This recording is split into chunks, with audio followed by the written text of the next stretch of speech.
right, man. So again, Mark, congratulations. This is big deal.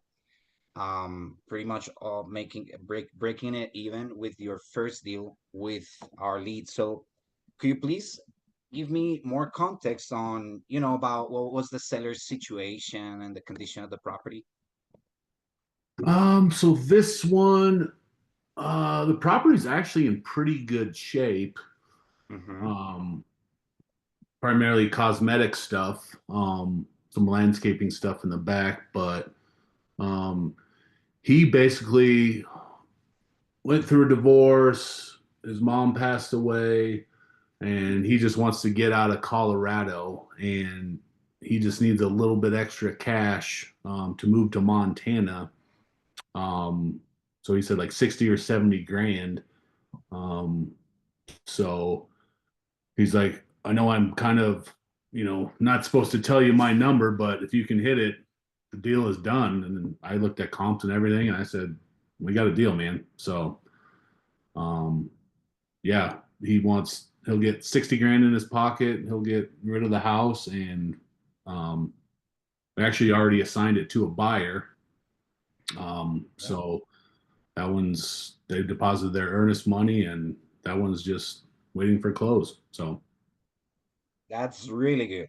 And especially because, so in the end, you ended up, matching their asking price. yep, That is a perfect deal. So it's you're wholesaling it, right? correct. Yep. Okay, great. Let me ask you, Mark. Um, there was something about this deal and these conversations that you held with the seller.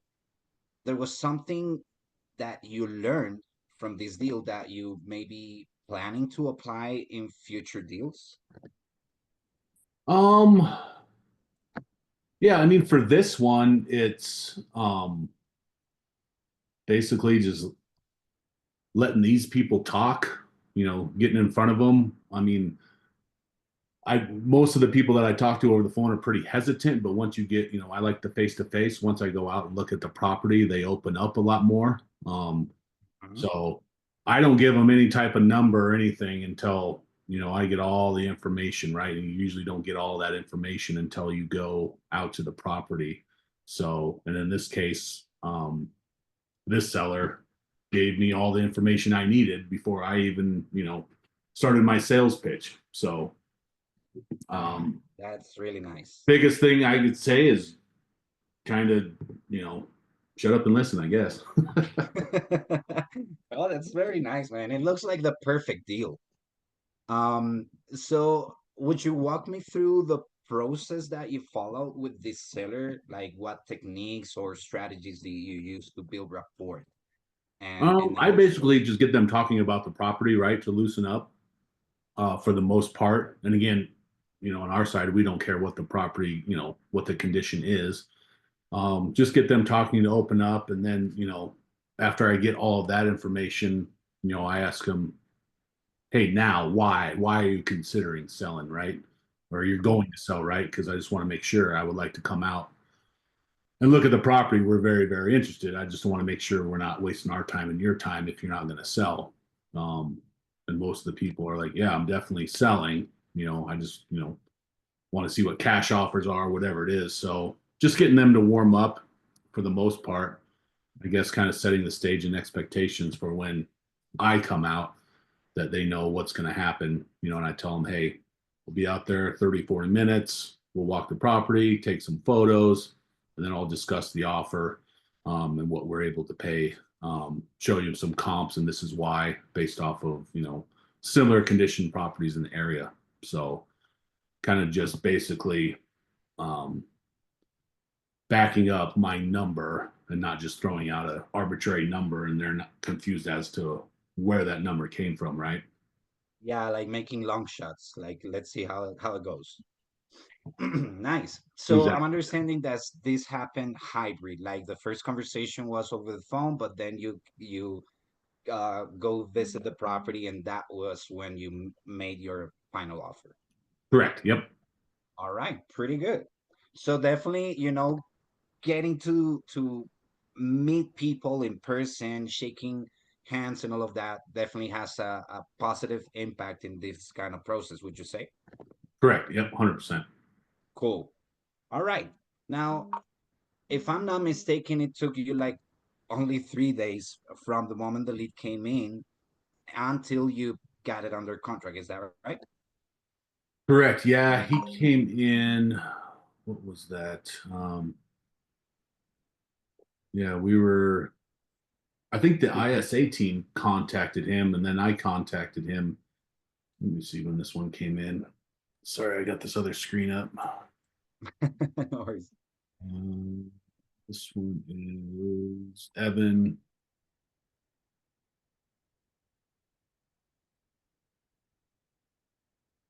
Let's see here.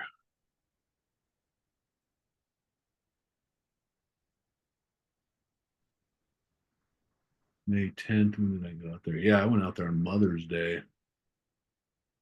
Oh,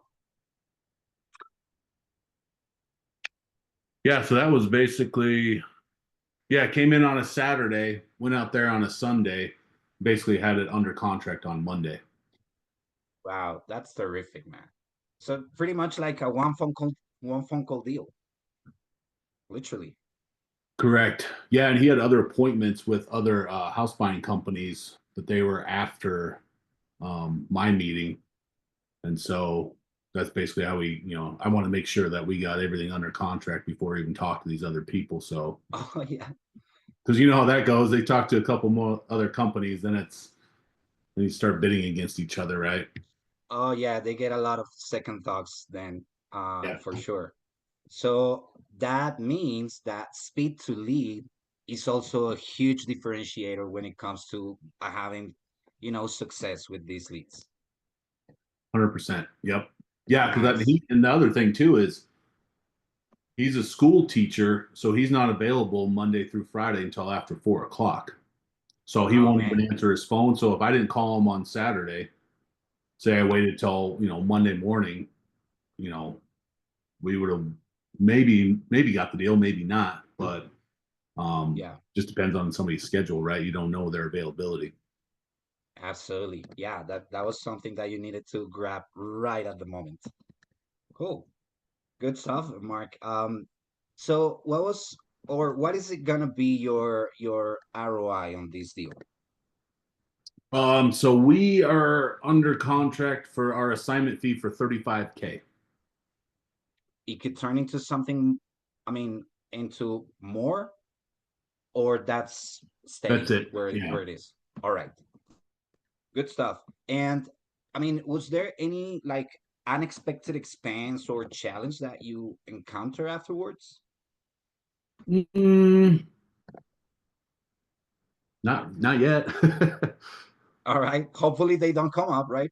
Yeah, hopefully there's no issues on title, right? That Oh, I don't know about, yeah, but I always say, the deal's not done until the money's in the bank. So true. far so good. So we'll see. We still got 3.5 weeks. So Nice, nice. Yeah, for sure it will turn into money into your pocket. Now, could you tell me more about like the data or the metrics that you use to evaluate to kind of, the potential profitability of a deal? um basically the way we calculate our stuff is um what's the ARV, after repair value of a property, um minus commissions, holding costs, all these costs that we would have to absorb if we were to flip the property. Um, Mm-hmm. reverse all of that out um, based off of what the comps are telling us we could sell it for. We typically do a 5 month hold, and then it spits out on our spreadsheet.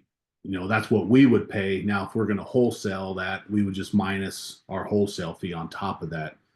So for this one, I believe I put like a 20, typically try to do no less than 25 grand for a wholesale fee or assignment fee. This one, I was like, you know what, there's a little bit more room. So I bumped it up a little bit. So we could have kept it and flipped it and maybe made 75. 75 grand, but again, that's 5 months from now, or a quick 35 grand here in, less than a month. So that's what I kind of look at. Typically we kind of have a general rule of thumb is if we can't flip it for 3 times what our wholesale fee is, then just wholesale it. So on this one, 35, so it would have been 105K, right? So the numbers tell Right. us wholesale and then go get another one. That's nice. And definitely, having all your numbers under control allows you to, let's say, kind of challenge yourself for the upcoming deals, right? Yep. Yeah, and Now, also too, I mean, we're going to wholesale probably these first, 5, 6, 7 deals just to get some revenue coming in, and then we'll, if we want to, take a bigger ROI on the back end, then we'll flip some. So, but that'll be a couple more months. So, absolutely. All right, cool. Now, let me ask you, Mark. What was your experience in terms of lead generation and marketing before Hesel Media? um, I think we used like 2 or 3 different PPC companies. Mm-hmm. Um, we've done some direct mail over the years. We've done some PPL, couple companies, um, text message campaigns. We've basically done just about everything there is, other than Right? we dabbled in like some Facebook ads, but they weren't. I don't think they were done correctly at the time. And this was, I don't know, 7, 8 years ago, maybe somewhere in there. Cool. So How are you feeling? How are you? How do you feel?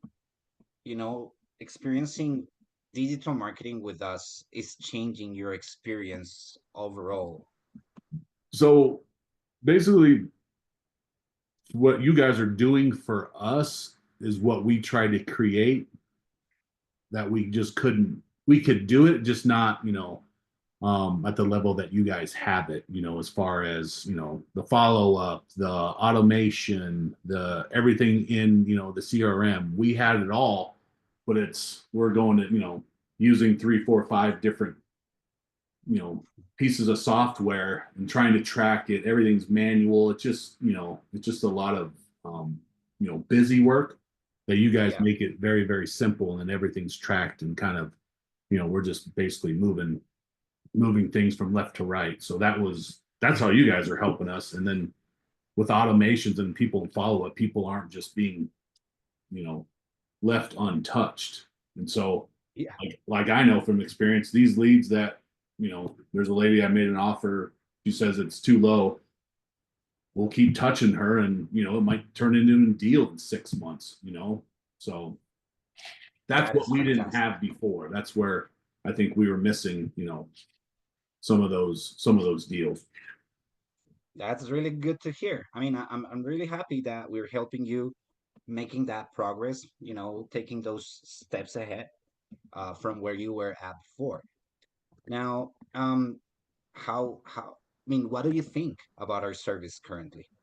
So far, so good. I mean, once this first deal closes, I mean, we'll basically be, I don't know, 2 months in. So, kind of like I said on Slack, if we can get 2 to 3 of these a month, we're good. And then from there, it's like, all right, how do we do more, right? Oh yeah, So, yeah, the biggest absolutely. thing is I like the follow up. I like the easiness of it. Cool. I think I mentioned to you, it could be from our marketing now, or we from time to time we still have people just kind of researching us, right? They're going to our website, filling out our form, and they'll pop up. I want to put those people in um, this CRM so I can start that nurture process as well. So, and you sent me that video, so I'll add those. I think there's 2 of them that I need to do that for. Yeah, Um, So I don't think they're necessarily deals today because I talked to them, but you never know, right? Um, absolutely. so Cool. yeah, that's the biggest piece for us is just the follow up. We've never had that dialed in as well as it is now, I guess. So You got it. Nice. Happy to hear, Brent, man. Now, do you think our marketing strategies and coaching contributed to your success with this deal? yeah, definitely. Cool. Thank you. Now, would you recommend our services to other, uh, real estate entrepreneurs? Yeah, I would. All right, great. Good to hear. Now, what do you think, Mark, that you're doing different that is, to other investors, of course, that is actually giving you results? Different than other investors. Yep. Probably using the digital marketing piece. Um, I mean, everybody out is out there trying to just sell their products, but you know, you use them for 2, 3, 4 months or whatever, and like just the ROI just isn't there, and it's just the same thing, just the hamster wheel. So, Yeah. you know, I think this is where people are going, right? They're, direct mail is, you know, outbound. Like, I don't think the outbound's, marketing stuff it's kind of aging itself out. It's, ads, and when people are on their phones, on their computers, and stuff pops up. I think that's the way that people are going these days. You know. Oh, yeah, absolutely. I mean, we are in the digital era, right? So there is no best way to put efforts on marketing rather than doing digital marketing today. I mean, Yeah. it's like the logical side of things right now. Cool. What piece of advice would you give to other real estate investors that are just starting out in this industry? They're just starting. Yeah.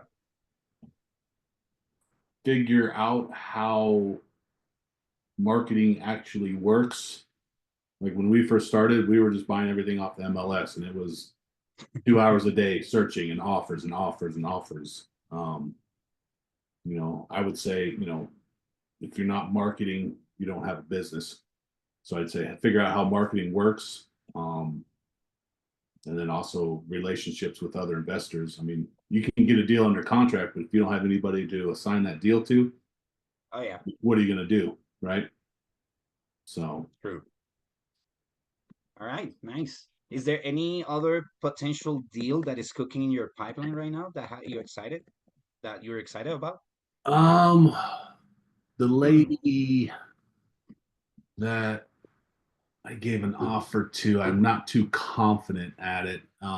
She countered, and I just got to see if we can even do it. I think it's too high, but her name is Bev on Monaco Street. Um, the other thing is it's just a horrible location. I don't really like it, but Oh, I'm kind of shopping it. We'll see if any buyers are interested. If I could try to reverse the numbers and make them work. But um, the one that came in today, I really like. Unfortunately, he entered the wrong number or something, because when I call it, it just says the number is disconnected. Um, oh, but that was, where's my thing here?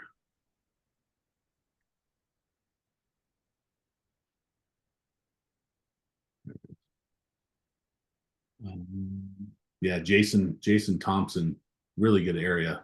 Um, but I can't get a hold of the guy. oh. Have you tried to skip tracing maybe? No, that's what I was gonna do. I'm gonna skip trace and see if I can't find his number. He probably mistyped it in the on the form. So Oh, yeah, that happens a lot. All right. Let's talk about, smaller details. So where's the location of this property? uh, Aurora, right? Aurora, yep, Okay, cool. And this property was not listed on market when you got a hold of them, right? correct. Okay, cool. You mentioned that the asking price was 60K and your final offer was 60K, correct? Um, no, he's gonna have 60K of equity. Um, Our offer was 370, 370,000. Oh, I get it. 370, you said? 370. Yep. So how much is it gonna be the final price, the final selling price? That we're wholesaling it for. Yes, 405. 4 or 5. All right, all right. I know now where is it coming from. What was the motivation to sell? You said that he got divorced and also his His mother mom passed died. away. Yep. Oh, there was a lot of motivation there. Oh yeah. Okay, so would you say it was an easy, moderate, or challenging deal? This one was easy. Yeah, for sure. And you said closing date is June 11th, if I'm not mistaken. Yep. All right. Good to hear, man. One more time, Mark, congratulations. This is great. I'm happy for you.